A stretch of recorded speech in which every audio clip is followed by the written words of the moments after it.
Hey, beautiful people, welcome back to my channel. I guess you can call it a podcast. And if you are not subscribed, please do. Please also like the video. You know you're gonna like it. Come on, just like it. Also, if there's anything that you agree, disagree, want to have a little dialogue with, let's comment. Let's talk about it. But we're here today to talk about The Real Housewives of Potomac, Season 6, Episode 5, The Rumor Mill. And the episode starts off with Ashley and Michael bringing home baby Dylan. Adorable baby. An adorable scene with them introducing him to baby Dean and, letting him give him kisses. And she's saying how she's just very touched about the fact that, they're going to be in each other's lives forever. And now they have each other. And it made me feel bad because my child is an only kid. And that is my biggest regret in life, is making my child an only child. But yeah, back to the episode. So they they had a cute little scene with the two babies. Okay, so now we have Mia and her husband, well, actually her entire family. They're going to have a picnic, and unfortunately little Miss Juju, her 3-year-old baby, she falls. And when I tell you, I would have screamed. I scream for everything, you guys, and any little thing that my baby has happened to her. If she falls, if she trips, if she anything. And yes, she's 23 now, but her entire life, anything that she's done, I'm like, ah. So yeah, she did good, not screaming, but she did go pick her baby up and she held her hand so that they can go to their picnic. So they sit down to have their picnic, and Mia asked her 13-year-old son Josh, who does not look 13, like he's tiny, he looks all of like 9 or 10. And she's like, yeah, Papa G said that you were disappointed that I couldn't take you to practice, and you understand why I work, right? And he's like, yeah, so we can have the nice house. And she's like, yeah, but that's not it. And then she goes into this whole thing about her mom and then tells him to go play football. And I'm like, I don't know that I really love that whole situation, because he was just looking off into space like, what the hell is she talking about? And I'm like, no, if you're going to have a conversation with your son about why you work so much, then have a real conversation with him. Don't just veer off into something else and not really give him an answer. But in her confessional, she does say that sometimes we work hard to give them all the things that we didn't have, when in actuality, all they need is us. So I'm hoping that maybe that means she's understanding what he needs and she's going to give it to him, although she allowed him to leave the conversation without telling him that. So yeah, and then she goes into this whole thing about how her mom wasn't there for her and was unable to really love her the way she needed to be loved. So she's talking to her husband about the fact that she invited her mom to come to the picnic with them, and she doesn't understand why she's not there. She said her mom is only like 25 minutes away. And I'm like, wow, okay. And he's saying, well, why do you think she's not here? And she's like, I don't know. She said something about me not really needing her anymore. And I'm like, no, you don't need her anymore. You're a grown-ass lady with a whole husband and 3 kids. So sorry, mom, don't need you, but would like to have you around. So then he says, well, maybe it's something else. Maybe it's the fact that she can see your dad in you. And she says, yeah, that's probably it, because he kind of ruined her to the point of she hasn't really loved anyone in 36 years. And I'm like, girl, I don't want that kind of love. No love in 36 years. No, ma'am. So Mia says that she invited her mom to lunch because they've never had lunch together, and she would like to talk to her to kind of get to know her a little bit more so she can understand her, because she doesn't understand her at all. And she says that her mom is always like, yeah, you're like your dad. And she says, yeah, because I'm nothing like you. I'm sure she doesn't say that to her, but that's how she's feeling. And her husband is like, I kind of like her husband. I think he's very, he has wisdom. I mean, he should, because he's old. That's not nice. But yeah, so we'll see what happens with her and her mom. Okay, so next we see Chris bringing Candice some coffee or tea or something, and she's packing for their little getaway. And you guys, she's still living out of black plastic bags, and no, ma'am, that is not acceptable. I don't even know how long they've been in that house, but they look mighty comfortable. And no, unpack that shit, girl. What are you doing? What are you doing? It just looks a mess. Come on. But anyway, she's saying how she needs a little bit of a break. She can't wait to go out of town with the girls so that they can, have girl time and see the sights, fuss. because that's what they do. So apparently her grandparents live in Williamsburg, and she just remembered Williamsburg being a great little place to get away. So that is where they are going. Chris tells her, okay, go have fun, but just don't forget that you have 2 music videos to shoot the week after. And she goes, damn. And then she goes into how it's a blessing having him as her husbander, because he's always there for her, yada yada. However, it's, a little weird having him in manager mode, kind of, she didn't say all the time, but I guess just the balance of it. Then he asks about Ashley. She says, well, she just had the baby, so I don't think she's leaving the house. And he says, well, you should still extend the invitation. You should call her. She's like, I should call her? And he's like, yeah, at least extend the invitation. Call her and say, hey. She's like, oh, you're so nice. Candice is not here for Ashley at all. So why she keep bringing up all of these excuses, or why she keep making excuses as to why she's not inviting her, I don't know. Just say, I don't fuck with her, because she literally chose sides and she was on Monique's side. So no, I don't fuck with her. I don't have to. I don't want to. Period. Then we have Giselle going to Ashley's house to see baby Dylan. And she's like, oh my God, he's perfect. So Ashley picks him up, and I was very happy that she did not give him to Giselle with her hands being unwashed from being outside, even though Giselle says she just want to kiss his face off, but she won't because of germs. But Giselle says, yeah, I want to say he doesn't look like Dean at all, huh? And Ashley's like, no, he doesn't. And yeah, he doesn't. He's cute though. So they talk about how Ashley is navigating the 2 babies, and she's like, yeah, your daughters are what, 3 years apart? Giselle says, no, Grace is 18 months older than the twins. She's like, so imagine bringing home 2 of them right now. You guys, I got a kick out of this scene. So Giselle asks her again how she's navigating. She says, listen, Dean loves him. He likes to kiss all over him, rub his head. But once he's done with him, he goes to play. No problem. And she's like, how was Grace? And she says, no, Grace cried for like 2 weeks. And then she was mad until, like now. She's still mad. And I died laughing because, oh my God, her kids give her the blues, baby.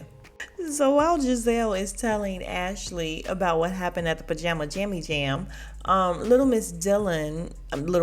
Dillon, sorry, he has an explosion, and Giselle is like, oh God, I gotta go. And then she starts calling for the nanny. So the nanny comes to clean him up, because I didn't mention that Dean and the nanny came in. He is so cute. However, he does look a lot like Michael, and maybe he'll grow out of that. He's cute though, cuter than Michael, we'll say that. But the nanny takes the baby and cleans him up, and Ashley doesn't have to move. And I'm like, damn it, man. Why didn't I have a nanny? How cool is that? Oh yeah, I don't have nanny money. Remember when you were little and your mom would be like, well, do you have McDonald's money? No, I didn't have McDonald's money, and I didn't have nanny money. So that is why I had no nanny. I just remembered. But damn, that was real cool. I'm not even gonna lie. So speaking of poop, Giselle asked Ashley, yeah, so what happened to your booty hole this time? And I'm like, what? Is that how we talking? Oh my God. So she asks about her booty hole, and she says, well, things happened this time that didn't happen last time. So apparently she had a bowel movement. And Giselle said she did too. So she said, and they were just cleaning it up like no big deal. And she says, so the producer asked Giselle in her confessional, is that the reason why Jamal left you, because you had a bowel movement while you were giving birth? And she says, yeah. She cracks up first though, and then she's like, yeah. And you guys, it's so nasty, but apparently it happens, and I guess it's regular. I'm not gonna put my cousin out there like that, but let me just say, I had a cousin who, from what I heard, did that. And thank God I was not there. But yeah, very nasty conversation. So Giselle tells Ashley about the trip and asks if she's been invited. And Ashley's like, yeah, I haven't heard from Candice. And she says, okay, well then I'm going to invite you. And, either come, because it's next week, and no. Ashley's looking like, girl, no, I just had a baby. But she's like, just come for one day, even if you don't stay. And she says, okay, maybe I'll do that.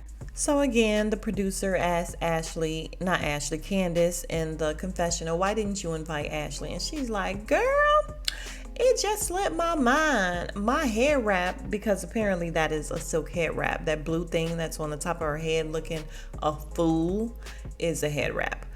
She's like, my hair wrap was too tight.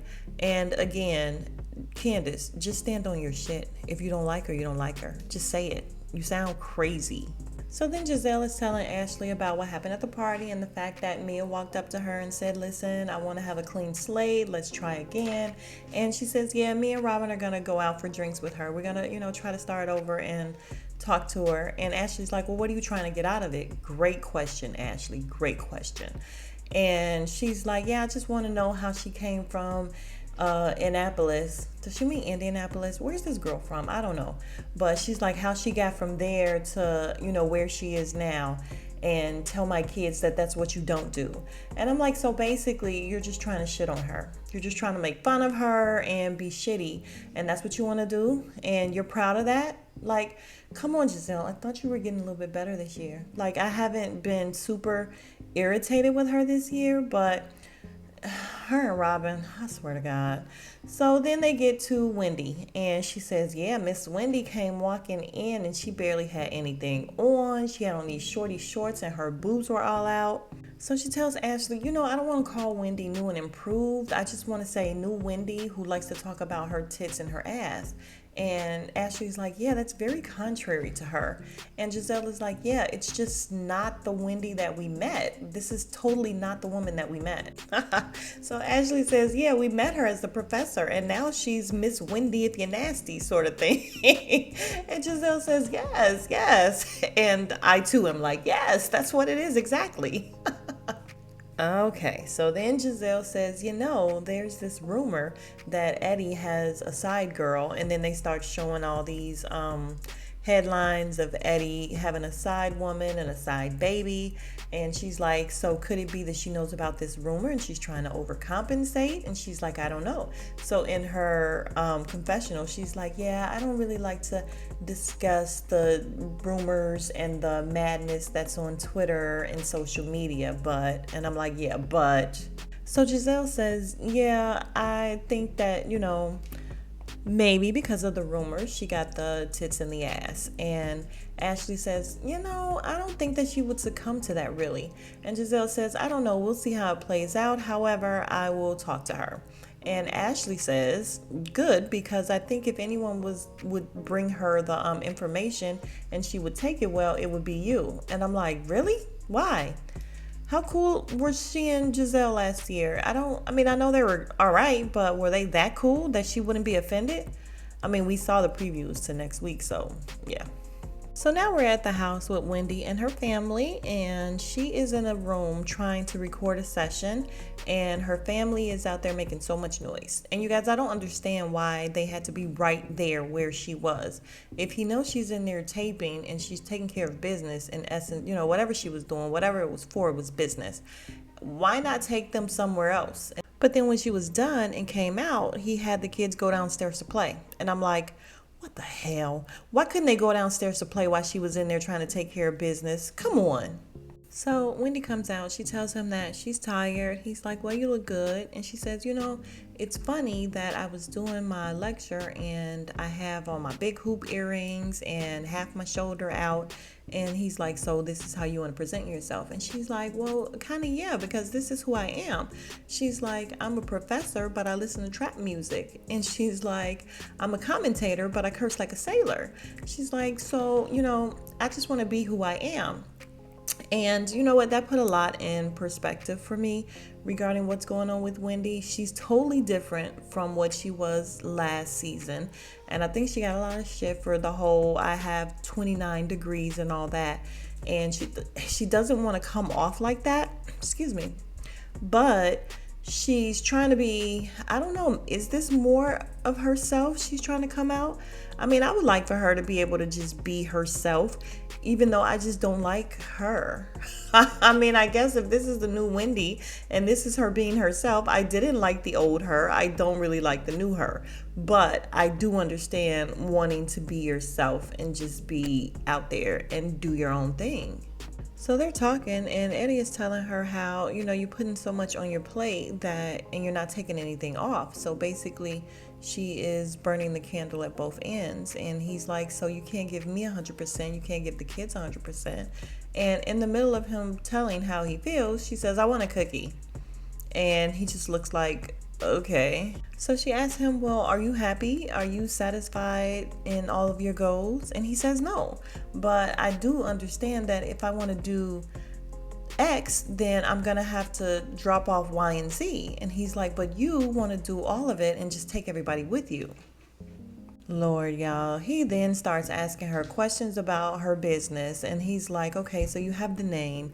Did you even check to make sure that the name was available? And she's like, oh, so you have to register?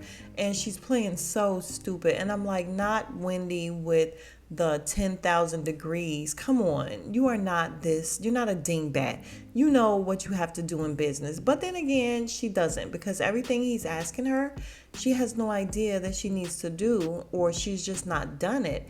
And I'm like, she needs a business manager or something. Wendy knows nothing about business. He tells her, yeah, you need a business plan and everything. And she says that he's being hard on her. And he's like, no, I'm trying to be delicate here.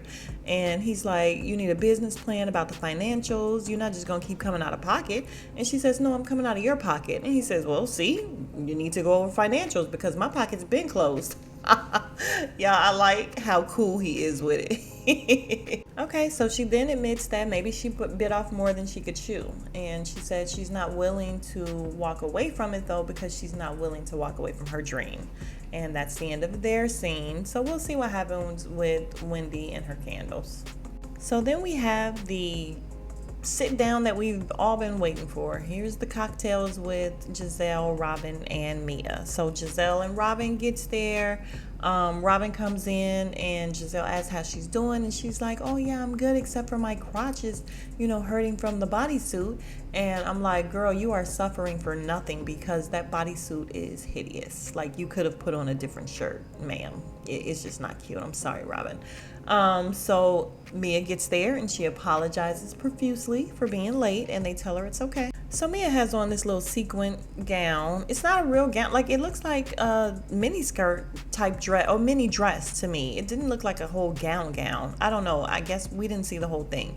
But Robin's in her confessional like, oh, look at what she has. Is this the ball gown that she met her husband in when she was a stripper, or whatever it is that she... And I'm like, Robin, shut the hell up. Like, she's just so rude. I just really feel like this is their time to come and learn Mia's business and get all up in her shit so that they can throw it back in her face later, because we know that that is all that Giselle does, and Robin is a follower. Mia starts right out the gate with an apology. She says, listen, I never tried to be rude or anything. So if you guys felt that way, I do apologize, because that is never my intention.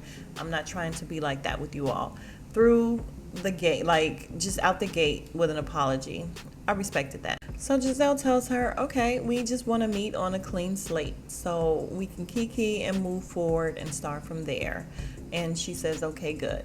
Okay, so Mia starts, telling about her life. Yeah, I have 3 children, a whole husband who acts like a 4th kid. Giselle says, yeah, okay. And she says she has grandkids. Giselle says, listen, I want the backstory. So you're from Minneapolis. And is that Minneapolis, you guys? Is that what she's saying? Like, I don't know. Is that slang? What am I missing by Giselle saying where she's from? Because I swear to God, I'm not getting it. And so she wants to know, like, the real stuff that's going on. Of course she wants to dig deep, because Giselle is nosy as hell.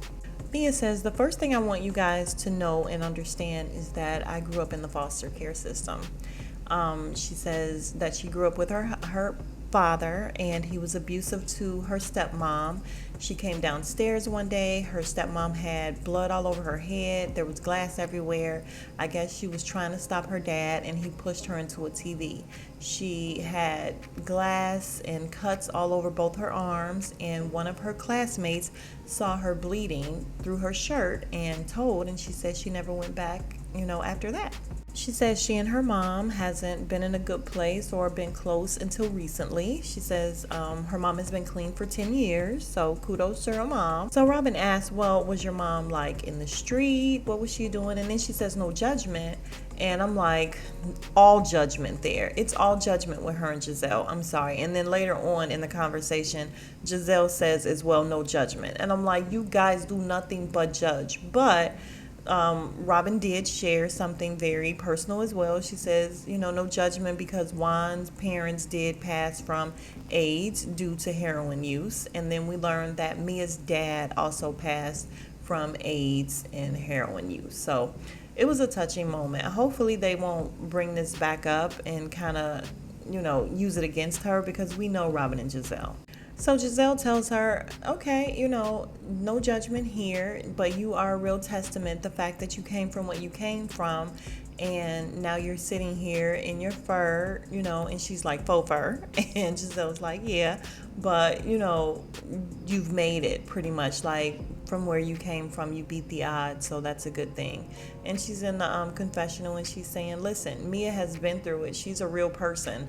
And I'm like, did you think she wasn't a real person? She tells her, oh no, in the confessional, she says she's a bad bitch, like she's all about Mia. And then we go back to the meeting and Giselle tells Mia, this Mia we love. And I'm going to speak for Robin. We love this Mia. However, the other Mia that we see when we're with everyone who's like, I'm a boss. We don't like that Mia. And I'm like, hold on, Giselle. Mia has not presented herself that way. Only when Ascala came for her did she ever present herself that way. The entire time Wendy has been coming for this girl has been herself. She's been genuine. So I totally disagree with what Giselle is telling her about her actions. She didn't come in being shitty. Now, the text message was out of line and completely shitty, but she didn't come into the group being that way. So Giselle says, listen, I'm looking forward to the trip and, hopefully we can all get along and have a good time. Okay, so we're at Candice's house and she and Chris are waiting on the bus. So then the big bus came and all the women start arriving. So when Wendy arrives, she has braids and they tell her that she looks younger with her braids, or at least Candice tells her that. And Giselle is in the confessional saying, listen, I am very confused by this new Wendy because the old Wendy would have never arrived with braids and a Forever 21 outfit with her sides cut out. She's like, there's something deeper going on. And I'm like, here we go with Giselle. She is painting this narrative, you guys, and she knows what she's doing. She's a vet. She knows what she's doing. Karen gets on with her blonde hair, and Robin and Giselle are sitting all the way in the back. They don't say anything to her. And then in the confessional, Giselle says, this situation is a situation. And Karen says, listen, Giselle, until she apologizes, because of course she's rude as hell, she's in timeout until she apologizes. Ascala makes it there, and then all the girls are like, okay, everyone's here except one's missing, and someone says Ashley, and then someone else says she wasn't invited, and then Giselle says, well, I invited her. And Candice says, huh? And, Giselle goes into the whole thing of how she invited her, and she may or may not come, but it's only for a day, and she won't spend the night, and Candice is like, okay, it's fine, even though it's not fine. So Candice, of course, on the bus is saying how fine it is. However, in her confessional, she says, this girl done gave birth like 2 minutes ago. Don't this hoe got a healing coochie? And I'm like, why can't you just say that? Just say you don't want her there. So the girls are talking on the bus, and someone says, I think Candice says, Robin, I want you to have another baby. And she says, you and all the men in my house. And she says, although I did let Juan stay in last night. And I'm like, ew. And then Candice is like, Wendy, Robin let Juan shoot up the club. And y'all, Wendy starts doing this, dropping it like it's hot all in front of Robin. And I don't understand. I just don't. This is a completely different Wendy, you guys. And it may just be a little bit too much. So they were all like, oh, that was a lot of drops. And Ascala's like, yeah, I wasn't prepared for that. And I'm like, Ascala, you just shut the hell up because you shouldn't even be there. Yeah, I don't like Ascala. I think she's just there for the mess. She's there to try to start mess and enter and be, get her scenes and her moments. And I'm not about it.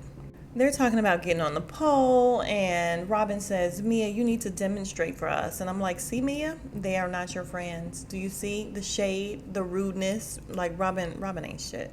And Mia says, I don't know anything about a pole, which she says a couple more times tonight because they keep insisting that this girl knows the pole. They all got on the pole. They all look a mess, pretty much. And then Mia got up there. To me, she wasn't doing anything great, but they insist that she did a really great job and apparently has been on the pole before. She says, no, I didn't work the pole, but I've been around the pole and I have friends that's been on the pole. And I'm like, so what? If she's been on the pole, who cares? What the heck? All right, so now we are discussing placement and where everybody's going to stay. And Candice says there's a main house and then there's a cottage. And she says main house is going to be me, Giselle, Robin, and Mia. So Giselle starts hollering, Mia, you're with the cool girls. Mia, you're with the cool girls. So of course that leaves Wendy, Escala, and Karen in the cottage. And Candice is like, Wendy, you are giving me all these looks. And she's like, the fact that it's not the main house, because Candice says it's cute. And she's like, the fact that it's not the main house, makes me feel away. Giselle tells the girls how they had a drink with Mia, and the slate is clean and everything. And in her confessional, Karen says, well, that's good. Hopefully Mia has a better experience with Giselle than I did, because one minute she's my friend, the next minute she's stabbing me in the back.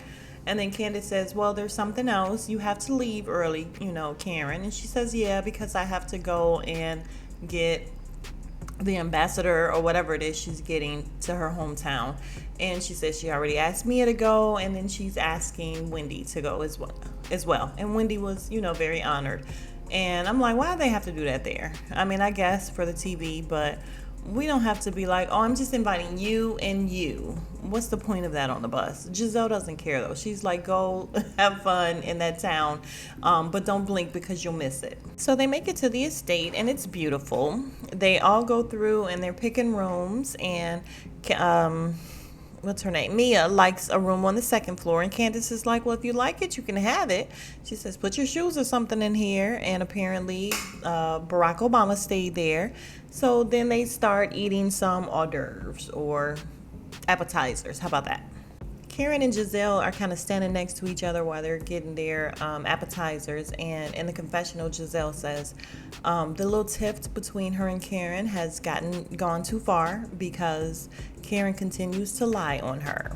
Then they're sitting at the table and they're talking about the rooms again. So Giselle turns to Robin and says, I wish you were upstairs. And Robin says, yeah, Mia, we're kicking you out of upstairs. You're now downstairs. And Mia's like, oh, okay.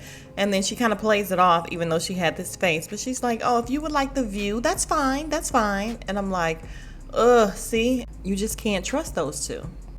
So Karen is appalled. She says they kicked her out of her room in less than 5 minutes. Oh, but you want to get to know them. You think she's nice. She's like, take notes, Mia.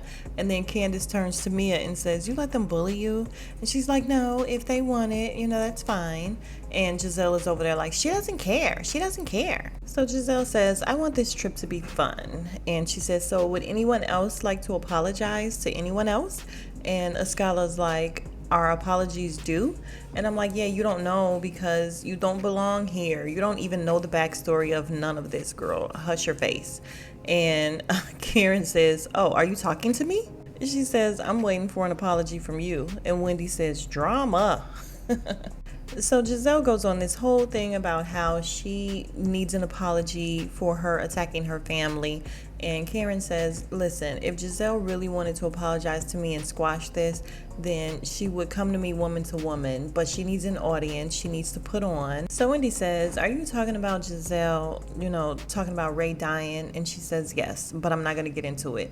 And Giselle is like, I never said anything about Ray dying. And then Robin says, it's a BS reason from 4 years ago. And I'm like, there goes Robin putting her 2 cents in and coming. She's caping for Giselle when she does not need her. Shut up, Robin. Karen says, I think Giselle is upset because her entire life is a fake and she's been exposed as a fraud. And Giselle and Robin are laughing like a couple of mean girls. So, of course, we have Giselle and Karen going back and forth. Giselle saying it's BS and Robin putting her 2 cents in as usual. So it's 2 against 1 as always. And then Giselle says, I want Ray to live. I want Ray to pay his bills. And it's to be continued. And I'm like, Giselle, that has nothing to do with you. Like, what's the point of you saying that? Anyway, thank you guys so much for being here with me. If you are still here at this point, you are the real MVP. I appreciate you.